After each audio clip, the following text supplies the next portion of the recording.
vuelta a esto así no me distraigo. Así no me distraigo. Buenas tardes a todos y todas. Muchas gracias por estar acá, especialmente y también a través de aquí. Bienvenidos a la charla abierta, los usos del pensamiento.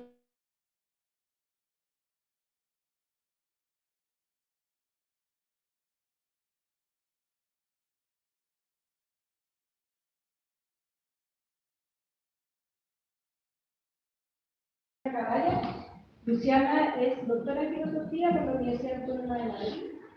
Actualmente profesora asociada en el Instituto de Estética y directora y creadora, junto a Beatriz Contreras, profesora del Instituto de Filosofía, de este diplomado en ejercicios actuales del pensamiento crítico. Luciana también se ha desempeñado como profesora en la Universidad Autónoma de Madrid, en Flaxo, Ecuador, y en la Universidad Javeriana de Bogotá. Así que lo tomo con Luciana para que se presente a... Seguimos con el protocolo. Nada, les decía, bueno, también le presento a Andrea, que es la jefa, digamos, la que coordina los diplomados del instituto, así que gracias a Andrea este diplomado tiene lugar.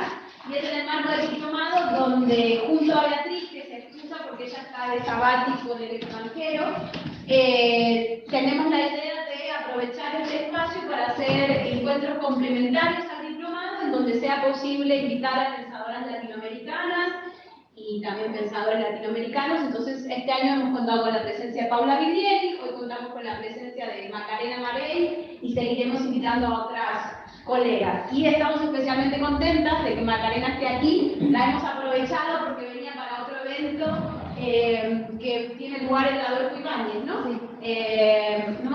¿Sobre qué digo también para hacerle... Sobre obligación política. Y yo voy a hablar de responsabilidad política por contraposición como una manera de superar el paradigma de la obligación política. Bien.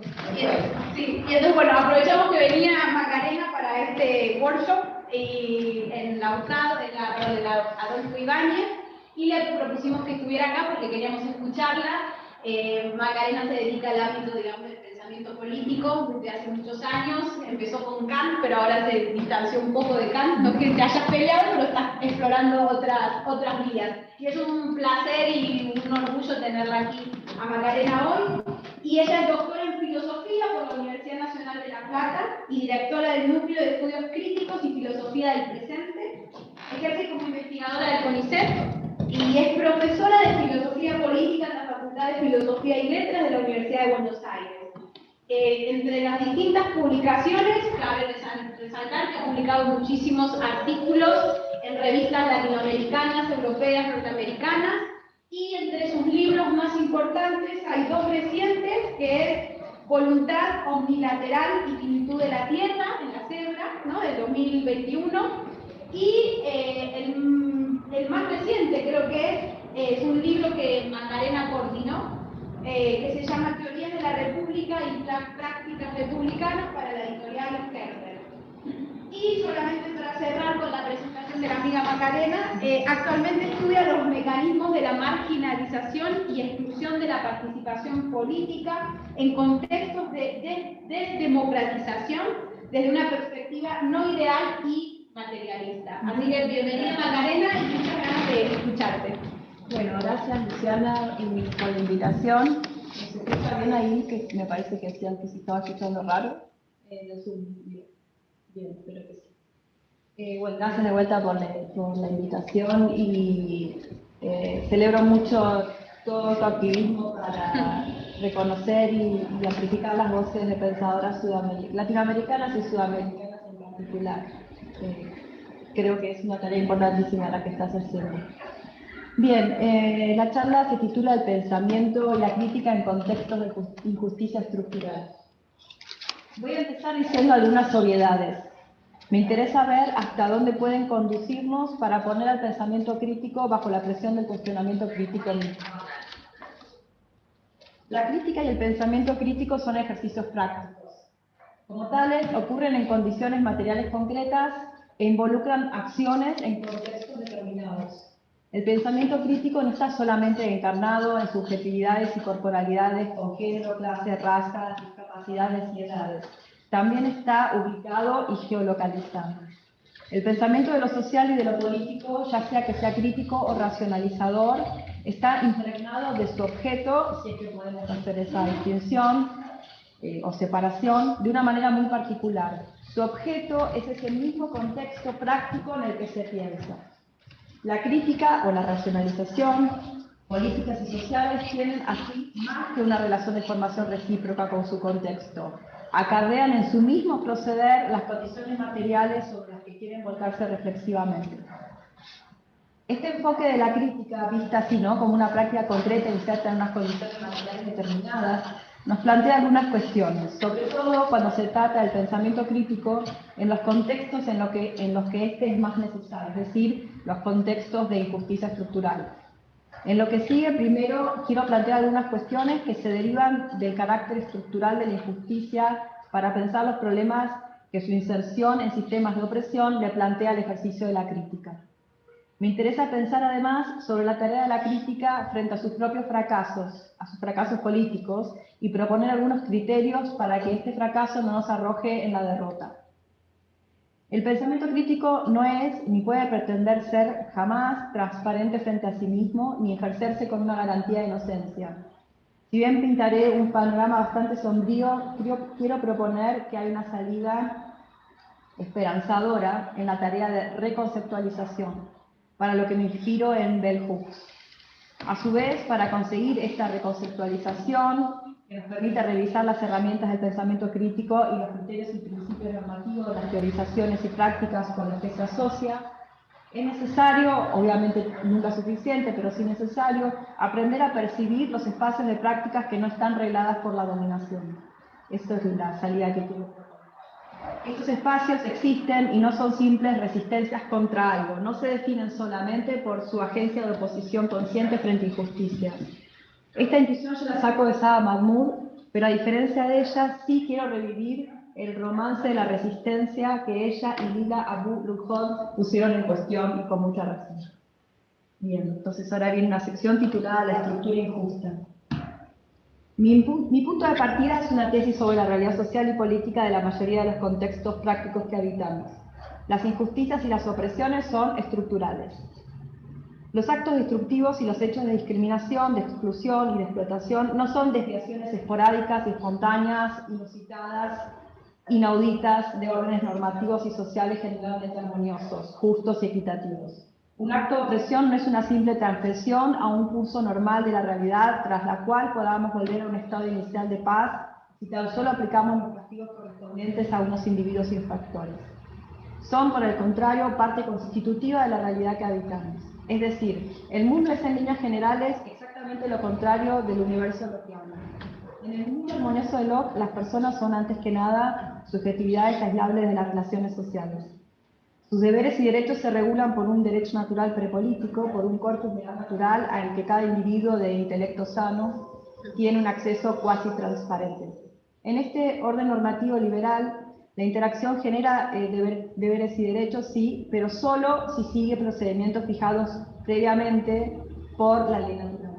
En esta ontología idealizada de lo social, entonces ocurre que las relaciones sociales no son injustas. Injustos son solamente los individuos que contravienen ese orden normativo prepolítico.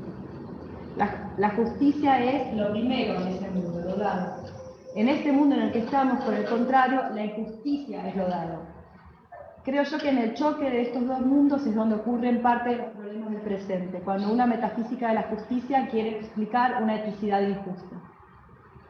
En Los rostros de la injusticia, Judith Shklar remarcó, entre otras cosas, cómo la llamada perspectiva de la víctima no alcanza para explicar una injusticia. Muchas veces los actos y situaciones injustos no son percibidos como transgresiones, sino como simples hechos del mundo, aquellos eventos de los que decimos ¿qué se le va a hacer? Así es la vida. Pensemos en las veces en las que escuchamos o decimos estas cosas. ¿Se trata en todos esos casos de infortunios que no tienen nada que ver con una lógica determinada de las relaciones sociales?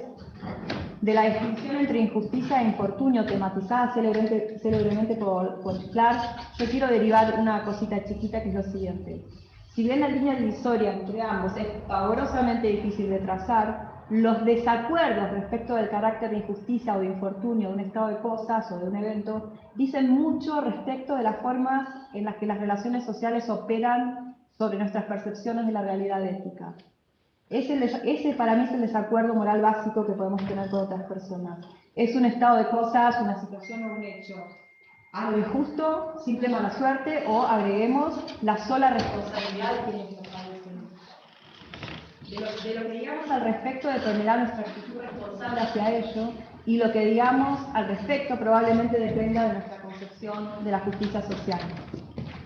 Más veces que menos, muchas injusticias pasan desapercibidas como tales y son aceptadas como parte del curso natural del mundo por esas mismas personas que las sufren.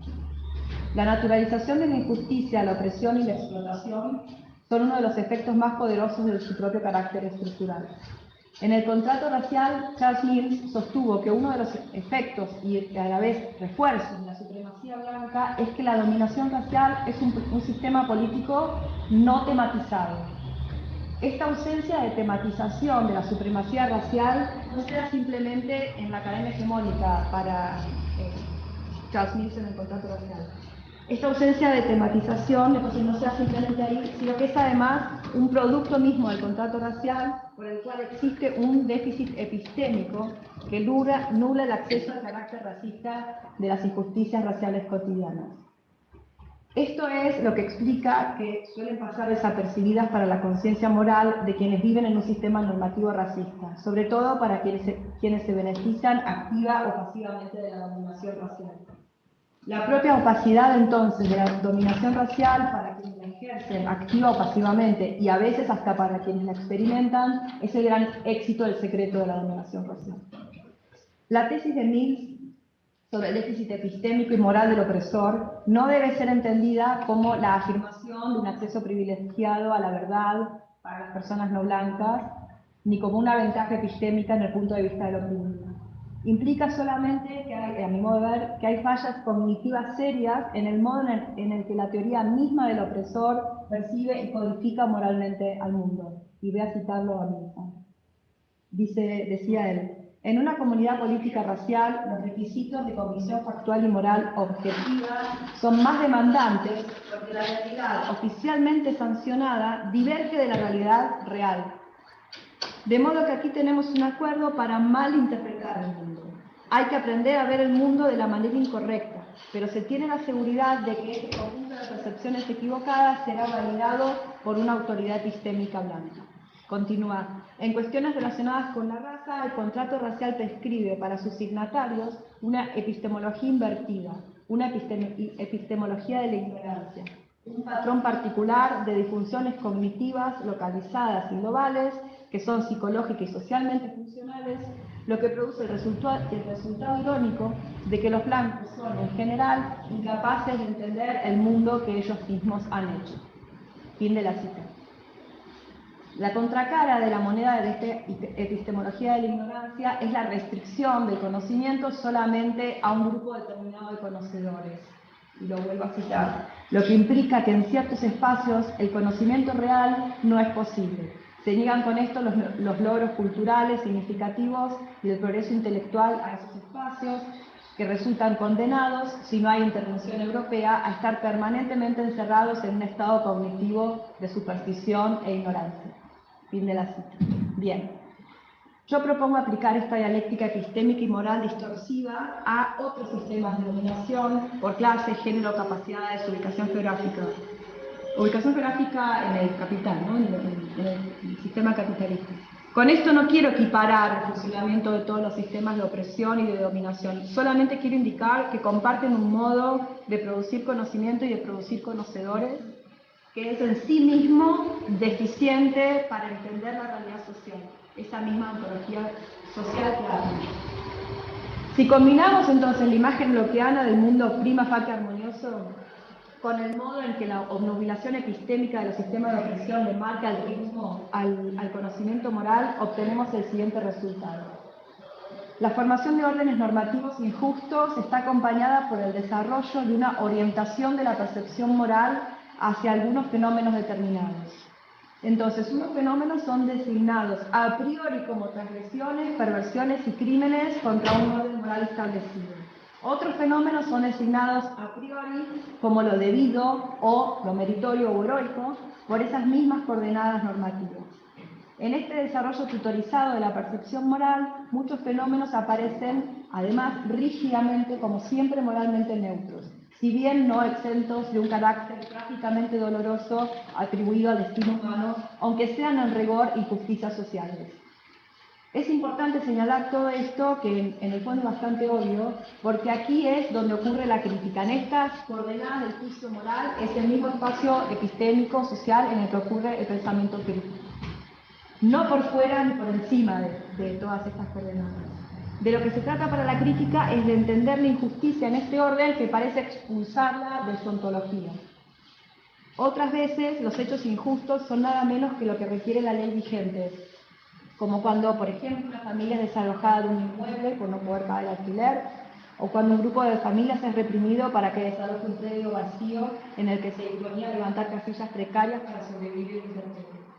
En estos casos, la estatalidad y la institucionalidad amparan la legalidad de esos actos injustos, incluso cuando un gobierno determinado comparte la visión de que es injusto que las personas no tengan dónde vivir y no culpa a esas personas por su estado de necesidad. Es decir, incluso cuando quienes gobiernan reconocen que hay un orden normativo y material en el que la justicia social no está funcionando como debería.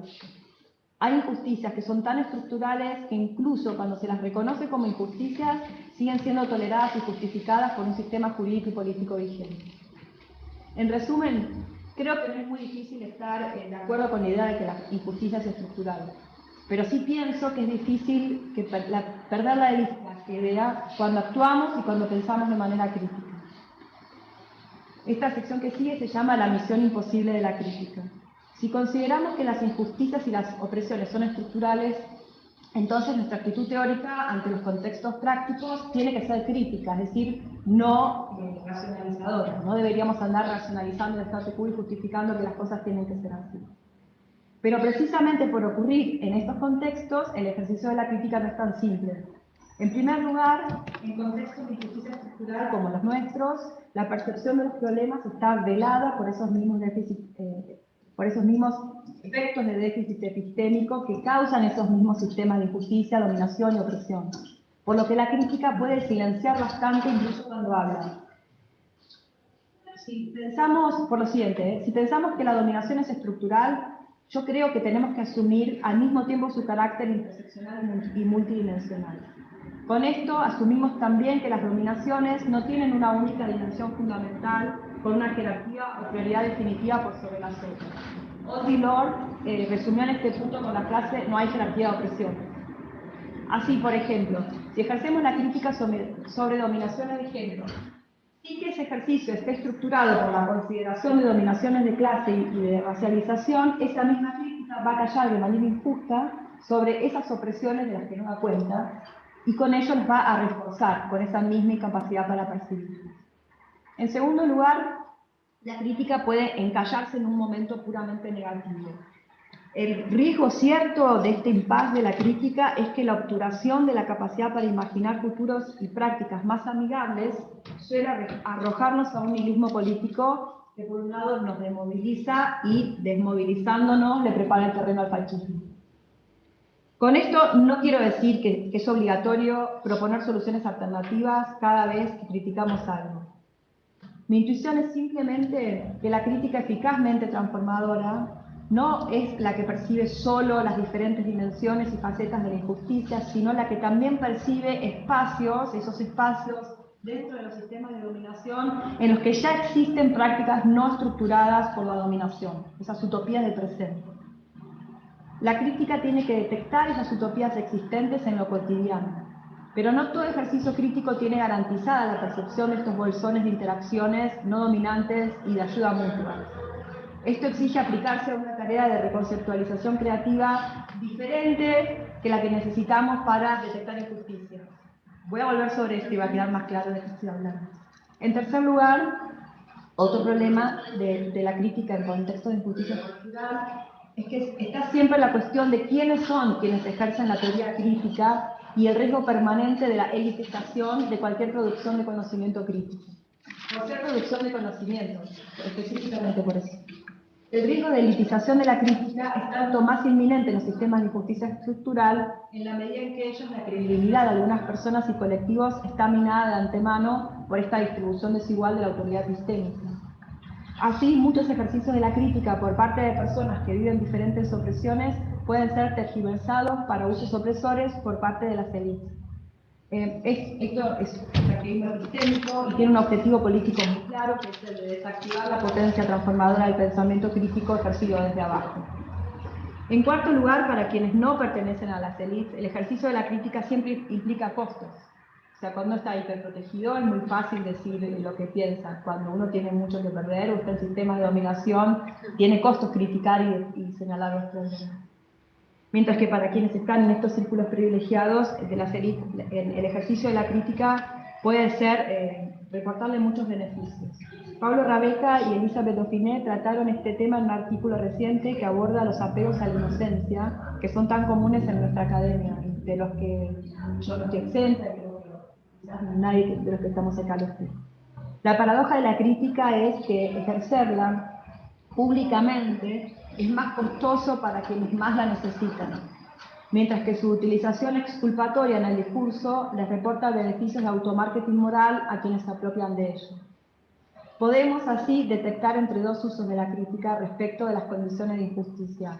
La crítica puede tener un uso transformativo de las condiciones injustas y también usos que la refuerzan a esas condiciones injustas. Obvio que no es tan simple detectar cuándo hay un uso y cuándo está el otro, con lo cual tenemos este problema al cubo, ¿no? En la teoría como práctica liberadora, Bell Hooks distinguió entre estos dos sentidos diferentes del teorizar crítico. La teoría crítica transformadora, dice ella, es la crítica que ejercemos como intervención en la realidad. La teoría, como intervención en la realidad, aquí la crítica problematiza y también imagina futuros posibles, pero hay también este uso critizante de la teoría que puede instrumentalizar los productos de esa crítica misma, de la primera crítica, para reescribir las dominaciones que la suscitaron en primer lugar. El ejemplo que da Bell Hooks nos puede resultar muy familiar, y la voy a citar. Los trabajos hechos por mujeres de color, grupos marginalizados o mujeres blancas, por ejemplo, lesbianas y radicales sexuales, especialmente si fueron escritos de manera que fueran más accesibles a un público más amplio de lectura, son a menudo legitimados en escenarios académicos. Ella está escribiendo esto hace un par de décadas, ¿sí? Incluso si esas obras permiten y promueven la práctica feminista. Aunque generalmente apropiados por las mismas personas que ponen esos estándares críticos restrictivos, esos trabajos son los que a menudo no se consideran como realmente teóricos. Sin duda, uno de los usos que estas personas hacen de la teoría es el instrumental, o sea, quienes posicionan esos estándares restrictivos, ¿no? La usan para establecer jerarquías de pensamiento innecesarias y competitivas, las cuales reescriben las políticas de dominación al designar obras como inferiores, superiores o más o menos dignas de atención. Fin de la cita. Para Hooks es evidente que esta instrumentalización extractiva de la teoría crítica lleva a un anti-intelectualismo en los movimientos y luchas emancipatorios. Yo estoy de acuerdo con ella y creo también que el fracaso de la crítica conduce a un nihilismo derrotista que, al renunciar a hacer teoría crítica por ser teoría, entrega la tarea de pensar a la antipolítica. A fin de cuentas, parece que nada cambia con la teoría crítica. Ni siquiera cuando hacemos nuestro mejor esfuerzo para producir teoría crítica. Y encima cuando lo hacemos, alguien se la apropia y la vacía de potencial transformador. ¿Qué hacemos frente a este fracaso de la crítica? Lo que a mí me preocupa especialmente hoy, en este día, en este periodo de la historia sudamericana, es qué pasa cuando la crítica fracasa de una, varias o de todas estas maneras que consigné, pero sobre todo cuando su intervención pública lleva al fracaso político, momentáneo definitivo de una lucha social determinada. El fracaso de la crítica puede desembocar en dos fenómenos estrechamente vinculados con la desdemocratización del presente, como sugerí antes, el antiintelectualismo por un lado y el nihilismo antipolítico por el otro. Estas dos actitudes personales y colectivas son al mismo tiempo estrategias y combustibles para los movimientos desdemocratizantes, son elementos constitutivos de esas metafísicas políticas y del fascismo. Para evitar esta caída en la derrota, pienso yo que hay que responsabilizarse por el fracaso de la crítica, hay que hacerlo propio y reconocerlo como un fracaso propio también. porque estamos inmersas en esas mismas injusticias estructurales que no nos convierten en inocentes. La mayor parte de las veces no lo somos. El fracaso del pensamiento crítico tiene que ser motivo para un ejercicio más profundo y más comprometido de la crítica, de la teoría crítica, ¿no? Y la producción de conocimiento crítico. Este presente es quizás ante todo un tiempo de autocrítica, el tiempo del pensamiento crítico de volverse reflexivo. Como Benjamin en el concepto de crítica de arte del romanticismo alemán, creo que la reflexión es el proceder mismo de la crítica y que los resultados de la crítica reflexiva son siempre fragmentarios. Bien, el final, los espacios reconfigurados. ¿Qué principios reflexivos puede adoptar entonces el pensamiento crítico para no derrotarse cuando fracasa? Voy a proponer unos puntos para esto, todos revisables, todos provisorios y todos derivados del carácter estructural y cotidiano de la injusticia. En primer lugar, no se puede evitar la opacidad del pensamiento crítico, como no se puede evitar la opacidad de ningún tipo de conocimiento y de pensamiento, ni se puede garantizar que vamos a llegar a una situación perfectamente justa. De modo que tenemos que considerar que el resultado de la crítica es siempre provisorio, tanto en la teoría como en la práctica. Necesitamos un pensamiento crítico reflexivo, pero para que lo sea, primero tiene que saberse él mismo provisorio. En segundo lugar, el pensamiento crítico es una práctica, o sea, no es la actividad de un nous independiente, ni es un fluir electroquímico en un cerebro en una cubeta. Por esto, la crítica no puede ser rigurosa si no se vuelve en primer lugar sobre las condiciones materiales y las relaciones sociales en las que se ejerce. En tercer lugar, dado el carácter estructural de la injusticia, el pensamiento crítico no puede reducirse al análisis de coyuntura de la política electoral y de los momentos de crisis política e institucional. Si vivimos en presentes continuos de injusticia, la crítica debería nacer más de la normalidad que de la crisis. El pensamiento crítico tiene que preguntarse por el trabajo normativo que hacen los conceptos con los que queremos comprender la realidad coyuntural en esos mismos contextos prácticos concretos. Y al mismo tiempo, las coyunturas deberían también servir para revisar esos principios, de modo no autoengañarnos con análisis extemporáneos que aplican las mismas categorías rígidas en todo tiempo y lugar para cualquier coyuntura y crisis.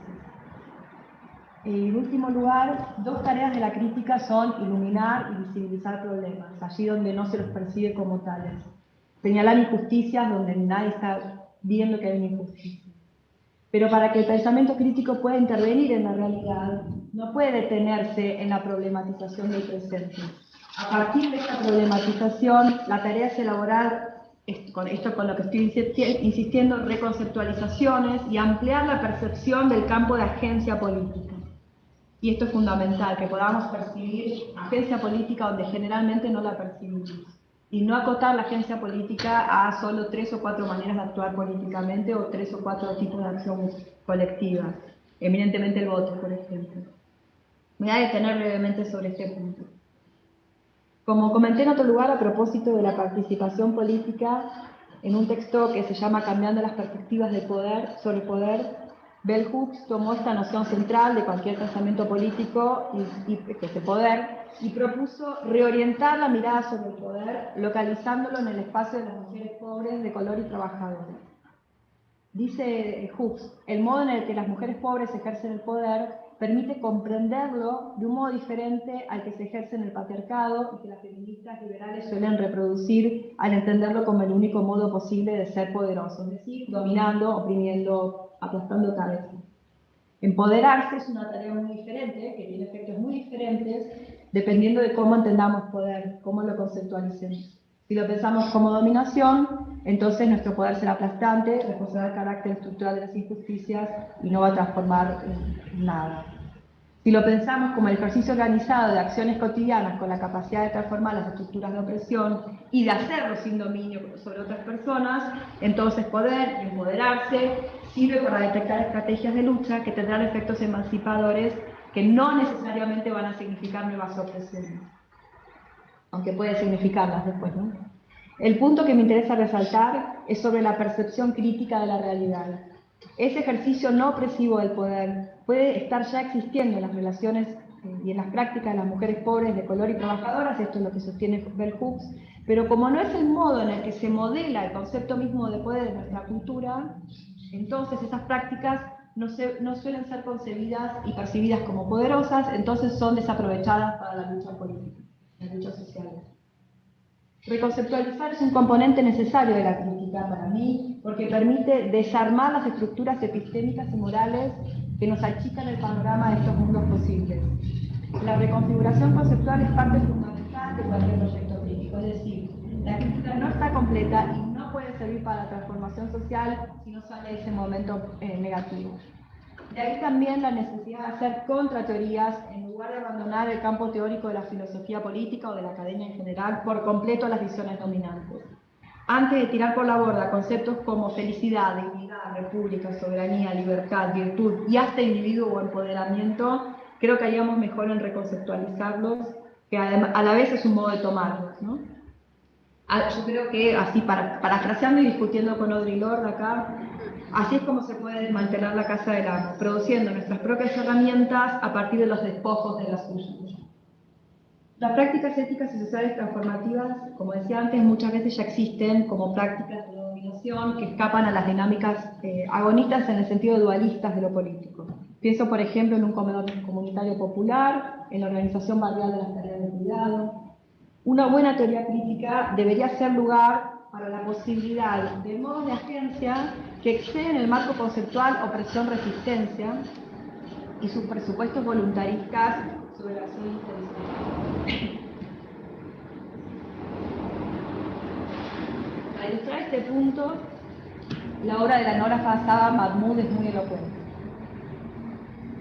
Como también mencionaba en otro lugar, en Políticas de la Piedad, un libro, Saba Mahmood emprende varias tareas filosóficas, entre ellas la reflexión ética y política sobre la agencia en términos que superan esta oposición totalizante, opresión versus resistencia, y los postulados sobre la subjetividad que ésta tiende a llevar consigo.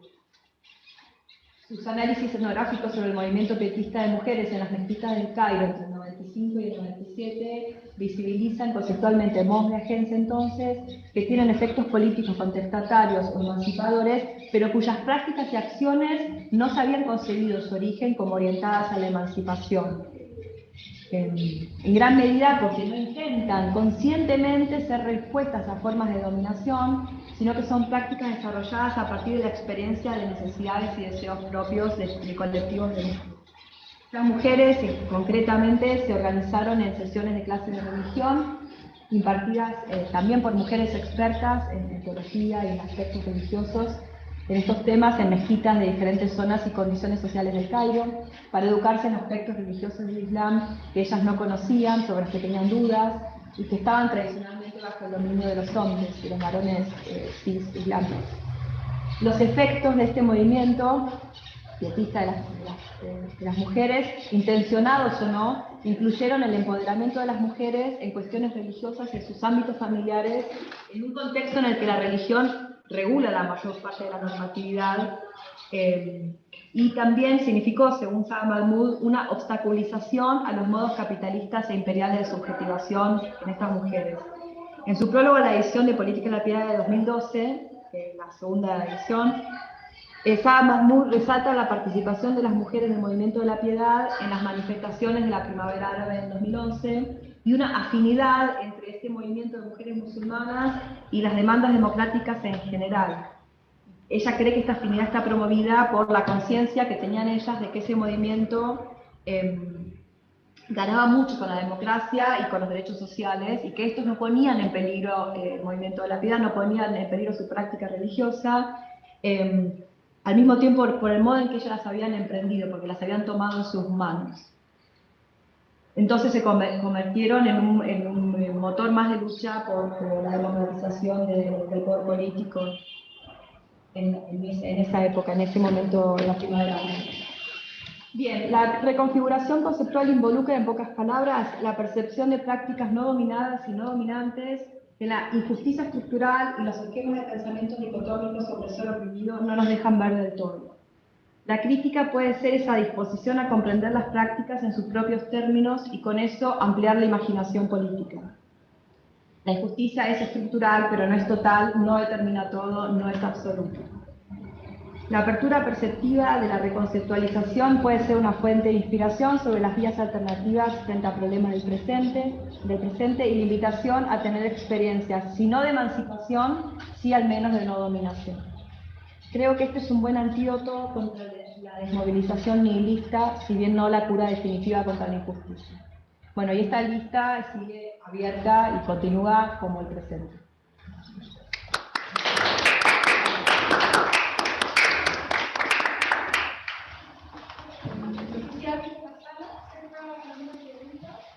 Yo me tengo que ir, entonces quisiera hacer una pregunta.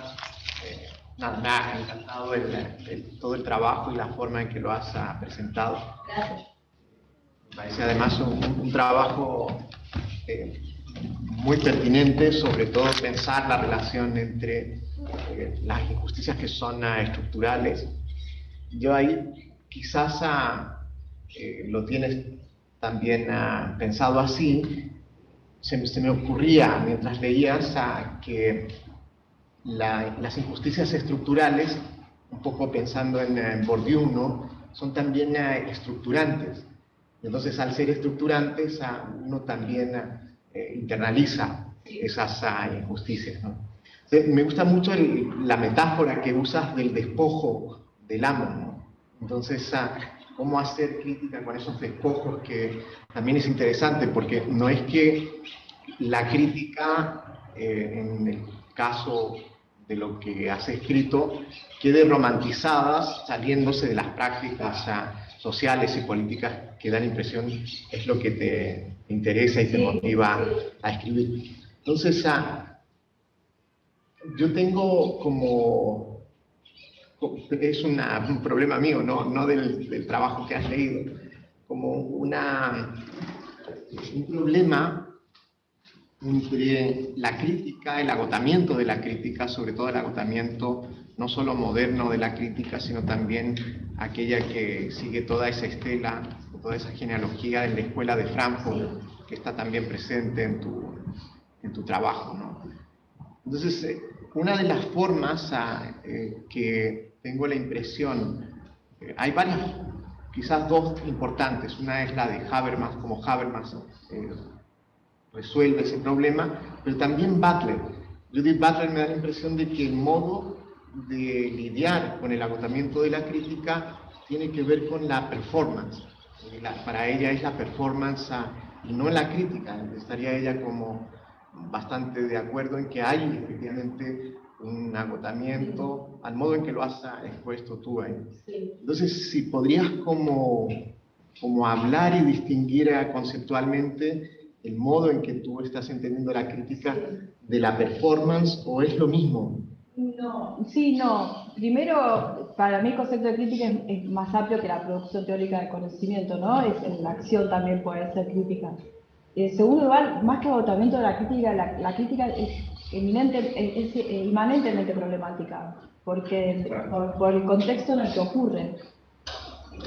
No puede zafar de sí misma, digamos. Siempre va a estar de sí, porque parte de la opacidad de la percepción de la justicia, y ella misma todo el tiempo tiene esa imposibilidad de acceder a sí misma y nunca puede acceder a la inocencia. Entonces, el primer gran no para cualquier actitud crítica es asumir el punto de vista de la inocencia y de estoy fuera de las relaciones sociales, entonces yo puedo decir todo lo que está mal con el mundo y no aplicar eso a mi propio modo de percibir la realidad.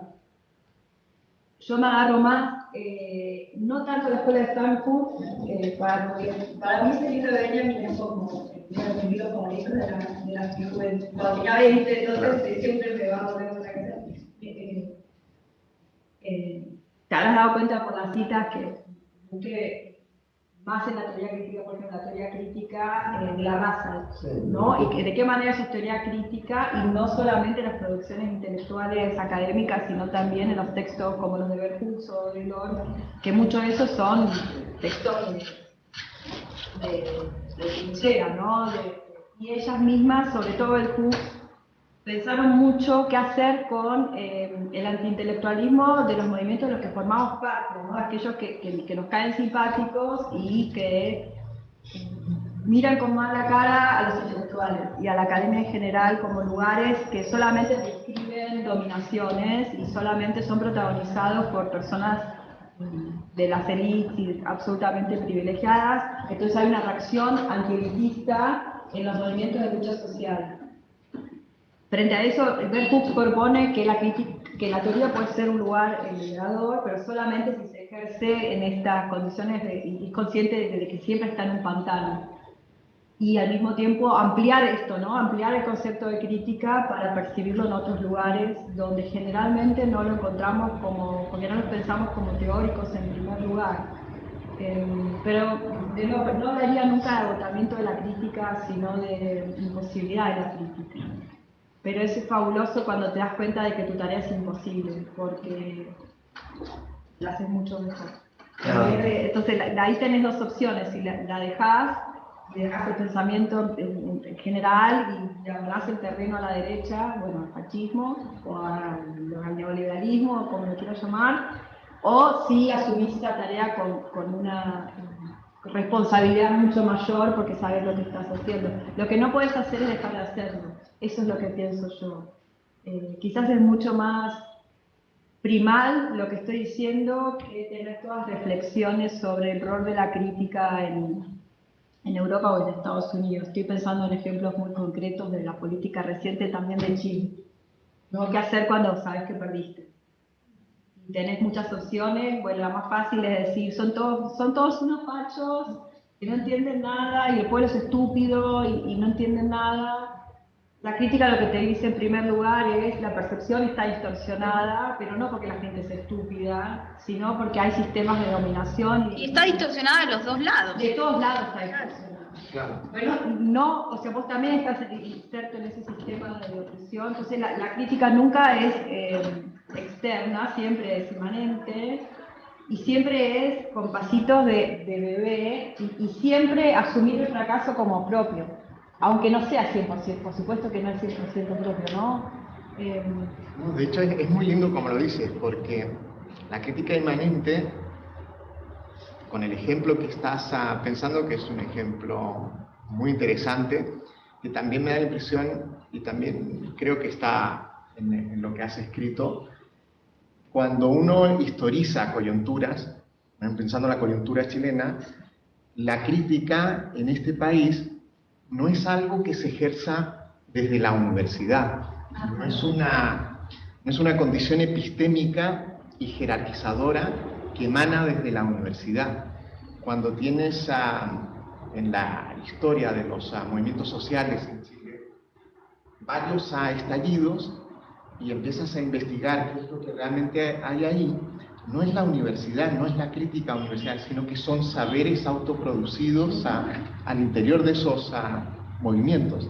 Entonces eso es interesante porque la crítica en ese caso es inmanente a los movimientos en este país que ocurre en los últimos 10 años. Aparece esa dialéctica por la cual después te da prestigio académico ubicarte en ese lugar de enunciación, de tomar ese discurso, claro, de masticarlo y devolver un pastiche totalmente sin sabor y totalmente aceptable para los papers. Claro. Y eso es lo que Audre Lorde y Bell Hooks siempre notan, ¿no? Cómo todos esos discursos radicales que surgen de la acción política organizada colectivamente en la calle, en asambleas barriales, con otra manera de organizar un montón de acciones comunitarias como los cuidados, pero claro, se va organizando así, y cómo llega un momento en el que el discurso teórico en los centros legitimados de producción de conocimiento se capta eso, lo elitiza y claro, lo vuelve algo sin ningún tipo de potencial transformador, dándole prestigio moral a las personas ubicadas en la academia, que quedan como personas buenísimas, que son súper críticas, y además de que hay activismo epistémico, porque claro, se toma como propia esa elaboración teórica, que hay teoría crítica. Para los movimientos eso tiene el coletazo de, entonces cualquier producción teórica es esencialmente desmovilizante. El pensamiento como lo opuesto a la acción.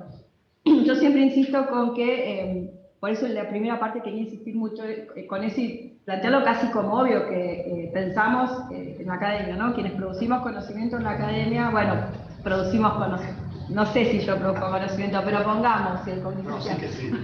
Si lo hacemos, ¿cómo lo hacemos? Primero, ¿en qué lugar de las relaciones sociales? A nivel muy concreto, ¿dónde está tu oficina? ¿Cuánto ganás? Las condiciones materiales concretas en las que producimos conocimiento. También porque soy argentina y trabajo en Argentina y tradicionalmente la idea de que somos intelectuales en Torre de Marfil para lo único que sirve es para desmovilizar todos los reclamos laborales que podamos tener en la universidad y como investigadores. Entonces a lo que voy es a insistir con que no hay separación de teoría y práctica, porque toda producción teórica es una práctica en sí misma. Y a la vez eso te permite ver producción crítica como teórica, incluso en prácticas que no son tradicionalmente consideradas producción de conocimiento, pero sí son producción de conocimiento y la evidencia está en que después viene un académico que extrae ese conocimiento y se lleva todos los laureles como el campeón de la crítica y no le cambió la vida a nadie y su vida no cambió tampoco, sigue ganando más dinero. No, me gusta mucho, yo me tengo que ir, pero me encantaría quedarme porque me interesa mucho el tema y tengo la impresión de que es un tema que si hubiese que ubicarlo en un lugar donde ocurre de manera fuerte es en la Academia Norteamericana, porque en los años 80 hay un giro, que es el giro neoliberal de una academia que nunca deja de ser neoimperial, introduce todos estos saberes periféricos, los devora, los traduce en una malla curricular. Entonces, toda la currícula que está relacionada en Estados Unidos con el multiculturalismo, la interculturalidad, la apropiación y traducción de las diferencias de sus saberes, es un poco eso. Entonces, no, por eso te decía que quizás lo que no se escucha, porque te falta todavía quizás leer la otra parte, es que estas problemáticas están sobre todo relacionados con la crisis, que no siempre es una crisis, del intelectual público. Ese intelectual público que... La consecuencia es... O la consecuencia es... Más que una crisis, quizás, porque gente que toma la palabra públicamente sigue habiendo.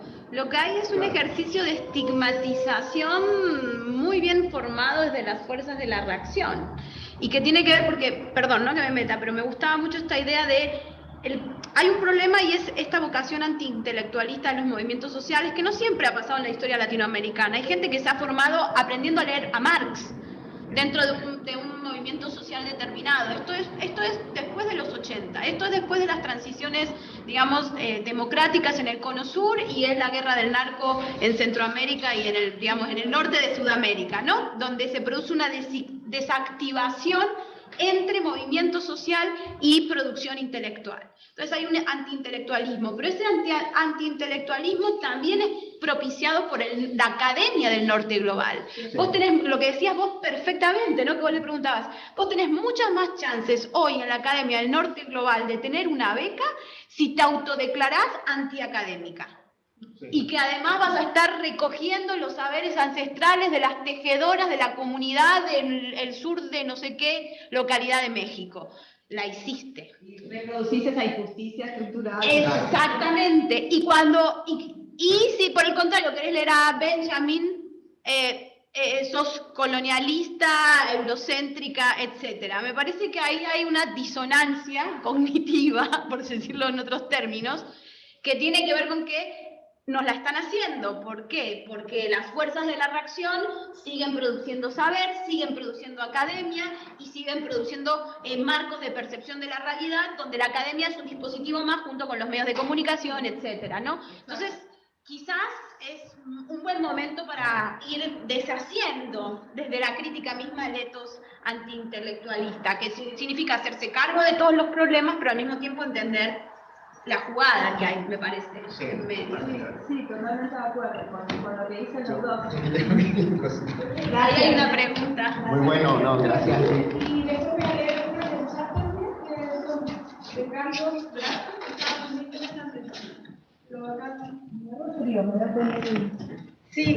Respecto a la idea de la tarea reconceptualizadora, si se quiere, al acto, al hecho de reconceptualizar, me cabe duda de que si esto es un imposible también, o tiene una finalidad de reconceptualizar como fin, como terminado, o es un constante imposible. En esa pregunta, si reconceptualizar, o en cualquiera de las dos respuestas de lo que mencioné, para enfrentar este antiintelectualismo, ¿cómo se valida, quién valida esta reconceptualización constante y posible si hay que validar el concepto? Finalmente, ¿cómo se disputa? Saliendo de la validación, por ejemplo, estructural, que entendemos que muchas veces son estas lógicas de la academia a la cual queremos disputar o reconceptualizar, justamente. Somos nosotros las personas que tenemos que justamente validar desde el espacio de la disputa académica, y si es que no es en la disputa académica, ¿cómo llevamos, por decirlo así, en lo común, en el espacio común, esta reconceptualización que vendría a ser? Excelente. Y bueno, no, para mí es todo imposible, pero eso es bueno, ¿no? Porque si no caes en dogmatismo. Y la totalización es lo contrario, lo imposible. Lo imposible en el sentido del término, nunca se termina, y siempre es un fragmento y siempre lo tenés que revisar. También lo tenés que revisar porque yo de hecho ya no veo la separación entre teoría y práctica, como no la puedo comprender. Entonces cada acto teórico, cada acción teórica que haces, porque luego puede tener un impacto grande, incluso en el diseño de políticas públicas, en la redacción de una constitución. Atrás de eso hay teoría, hay academia, hay producción de conocimiento. A lo que voy es que no es solamente algo que queda en un paper, sino que en la mayor parte de los casos termina impactando de una manera que, aunque sea chiquitita, en la realidad. Y como la relación entre teoría y práctica, si las podemos separar, siempre es mutua, se van transformando mutuamente. Y cuando reconceptualizás algo, o haces una política pública o una nueva ley en algún sentido, la realidad está en la situación 2, que es la realidad modificada por esa ley. Entonces ahí puede haber nuevos modos de subjetivación, nuevas subjetividades y nuevas corporalidades que viven ese nuevo concepto o esa nueva forma de conceptualizar esa nueva política pública o esa ley de una manera opresiva.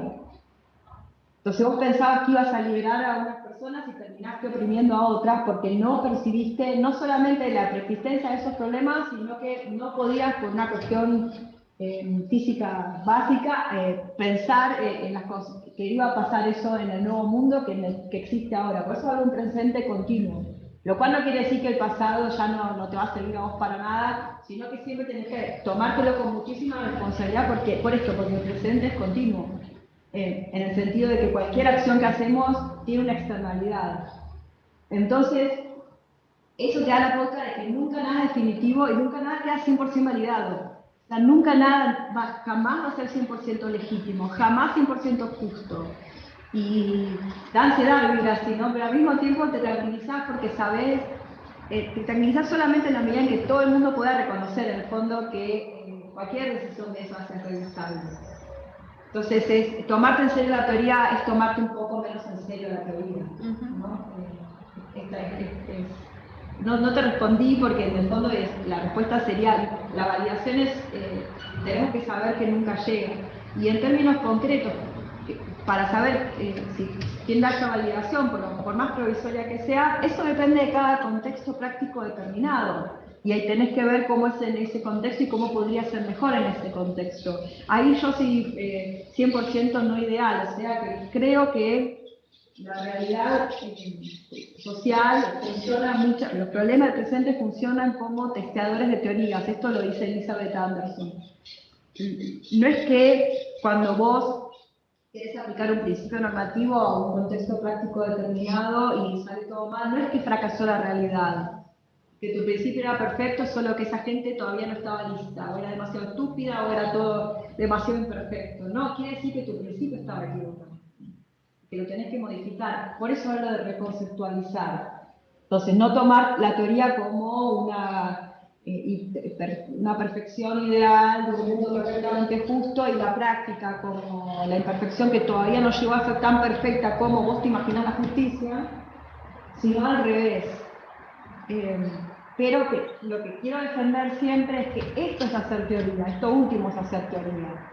Y lo otro es imponer esquemas de pensamiento sacados, ¿no? Esta imagen del mundo lockeano que decía, no, primero el mundo es perfecto y si hay una injusticia es porque hay un loco suelto que va en contra de ese sistema él solo. No es que las relaciones sociales son injustas. Gracias por tu pregunta. Perdón por no responder. Hay varias preguntas quizás, veámoslas y después vemos que... Dale, gracias. Son preguntas, comentarios, la primera de Carlos y después hay otra para Luciana y Isabel. El maestro Hugo Semelman denominaba lo que tú denominas actitud racionalizadora, el vacío del pensar teórico sin contexto. ¿Cómo recuperar la tentación racionalizadora y la superación del déficit epistémico en contextos como los latinoamericanos, donde la desigualdad determina a quienes son silenciados?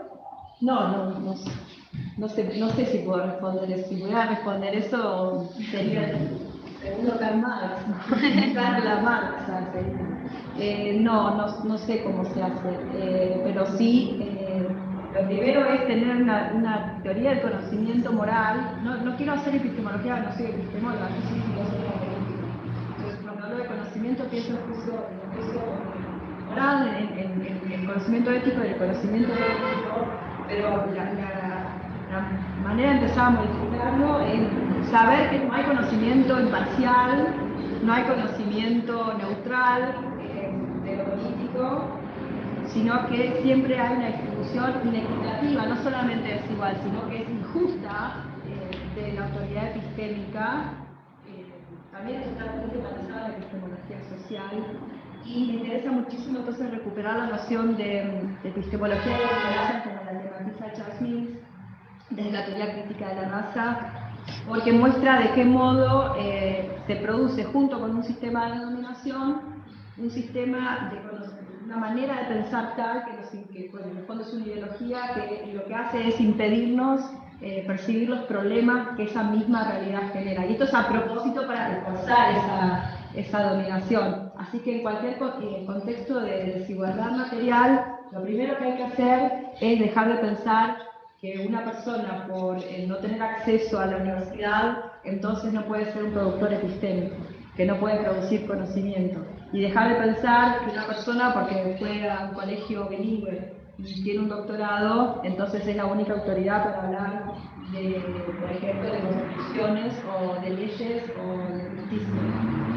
Lo que primero hay que hacer es una misma desactivarse ¿no? el prisma distorsivo de quién produce conocimiento y quién no produce conocimiento. No sé si me Los ciclos creo que sí, voy a leer las dos, son de minutos chicos, así que los voy a leer.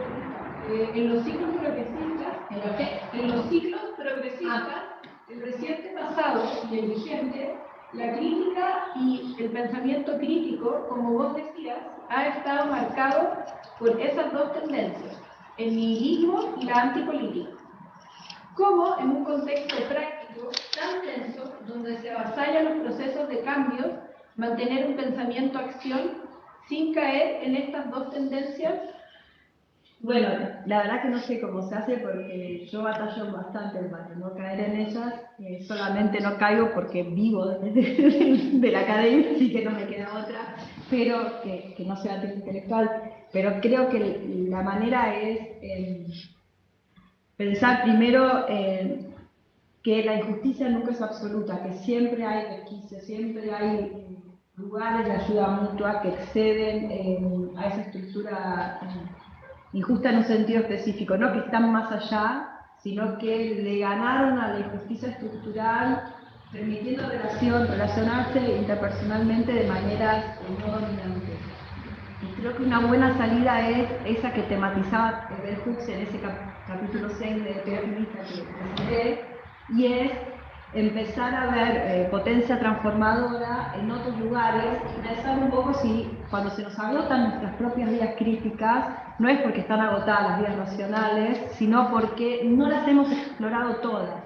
Entonces a veces pensamos que se nos agotaron las herramientas de la crítica, que se nos agotaron las herramientas y en realidad hay un montón de otras acciones o cursos de acciones que podríamos hacer, solo que no nos estamos percibiendo. Entonces lo que te ganó ahí es la justicia estructural como estructurante de tu percepción del mundo, más que del mundo práctico, ¿sí? Del mundo práctico. Entonces es afinar el oído para empezar a escuchar dónde puede haber otras soluciones donde antes tradicionalmente no las estábamos buscando. Ahora hay una pregunta para Macarena y para Luciana. El de Helmut Torres. El denominado realismo especulativo, encabezado por Meillassoux, no sé si declaran que el correlacionismo es el problema actual de la crítica. Según ellos, el correlacionismo, que encuentra su mayor expresión en Kant, es la idea según la cual solo es posible conocer la correlación entre pensamiento y ser, y nunca cualquiera de los términos de forma independiente. ¿Cómo piensan que podemos salir de ese atolladero en el que nos pone el realismo especulativo?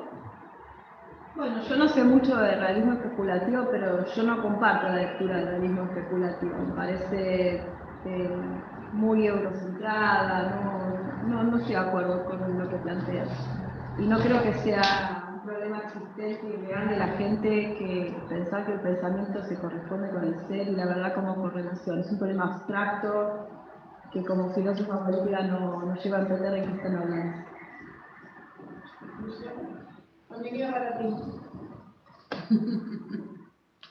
No, prefiero escuchar la Macarena. Además coincido con su apreciación de que el realismo especulativo fue un boom avalado por Zizek y Badiou, pero que me parece que fue más un golpe de suerte que se situó que un problema filosófico interesante a pensar. Y al respecto sí, aprovecho para decir eso, ¿no? En filosofía al menos es muy común dedicar mucho tiempo, mucho debate, mucha discusión a problemas que no existen de verdad. No es que son la traducción metafísica de un problema que realmente es una injusticia, un derecho que encontramos. Entonces es como, eso es tirar nafta al fuego del antiintelectualismo, si tenés problemas muy concretos de legales, y no estoy diciendo que solamente la academia no va a trabajar los problemas que ponen los medios en la agenda. Lo que digo es, un problema una injusticia es un problema. Después, los universales, o decir la verdad, la correlación, no sé si no es un problema inventado para los papers, para producir papers, o si es un problema que realmente tiene algún asidero en las relaciones sociales entre las personas.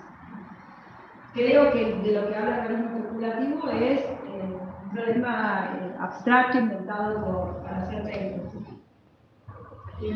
Bueno, queda una última pregunta acá en el chat. El geógrafo brasileño Carlos Walter Porto Concalves me comentó alguna vez que Chico Mendes, el dirigente MTS Brasil, le decía que los intelectuales y pensadores deben estar en la retaguardia de las luchas. La reconceptualización, ¿desde cuál lugar de enunciación se plantea? ¿Cree que es desde la retaguardia o desde ahí se puede ampliar el concepto de la crítica? Me parece que ahí hay una imagen intelectual muy falsa, digamos. En América Latina tenemos una tradición de intelectuales como Mariátegui, autodidactas, que salieron a producir teoría como una manera de hacer práctica, y hay momentos históricos concretos en los que la producción teórica es fundamental para cualquier práctica, pues, por ejemplo para armar partidos políticos, como en su momento hizo Mariátegui. Acá en en el fondo lo que yo escucho ahí, que se está funcionando con una imagen intelectual como solamente la persona que estudió e hizo un doctorado. Y yo rechazo esa imagen intelectual, no la comparto para nada. Y la producción de conocimiento y de teoría no creo que sea solamente adjudicable a profesores de la universidad, sino que abogo por ver todas las producciones de conocimiento que no se ajustan a esa imagen, pero que son producción de conocimiento, como decía antes, la evidencia es que luego hay muchos intelectuales en la academia contemporánea que hacen extractivismo epistémico de esas prácticas y de esas luchas, de esos debates políticos, por ejemplo, y se hacen pasar como que crearon esas teorías. Y eso nunca ocurrió, eso es un mero robo. Entonces no creo que haya una división del trabajo tan clara como unos son intelectuales, otros son militantes, otros son activistas, sino que los límites son incluso bastante difusos. Y Luciana, acá presente Cadaya y Valeria Coronel hablan de esto de volver al archivo para entender mejor nuestras propias luchas políticas, volver al archivo y hacer nuestra experiencia de ver qué se puede decir de incluso de conceptos como república o soberanía desde América del Sur y teniendo en cuenta autores como Mariate y Martí, y yo misma que lo hagamos incluso con la imagen del intelectual, y vamos a ver que nuestros intelectuales en la historia, ¿no? Generalmente no se adecúan al profesor de la universidad, de una universidad alemana, de una universidad francesa, no se adecúan a ese ideal europeo de intelectual. Tenemos otra corporalidades, otras subjetividades de intelectuales, tanto mujeres como varones, como personas trans. Entonces, aprovechemos nuestro propio archivo, nuestra propia historia y nuestro propio presente en el que ya me parece que esa imagen intelectual no tiene lugar. De vuelta, me parece que es una imagen de debates europeos muy del siglo XX y no tiene que ver con nuestra historia. No sé si hay alguna otra pregunta acá en la sala, porque hay una última. ¿Es la última? ¿Cómo la crítica puede pensar el problema de los animales y de la vida no humana en estos contextos de descolonización y de injusticia? Sí, la crítica antiespecista es fundamental. Sin antiespecismo no puede haber ninguna transformación seria hacia un mundo menos injusto. Así que sí, diría que es fundamental como parte constitutiva de la crítica, y también implica ampliar nuestra percepción hacia otros modos de agencia y otros modos de relacionarse que no son especistas. Por lo tanto, sí es fundamental, sobre todo en tanto que permite ampliar la percepción, tener otros conceptos más ricos. Muchas gracias. No, gracias. Bueno.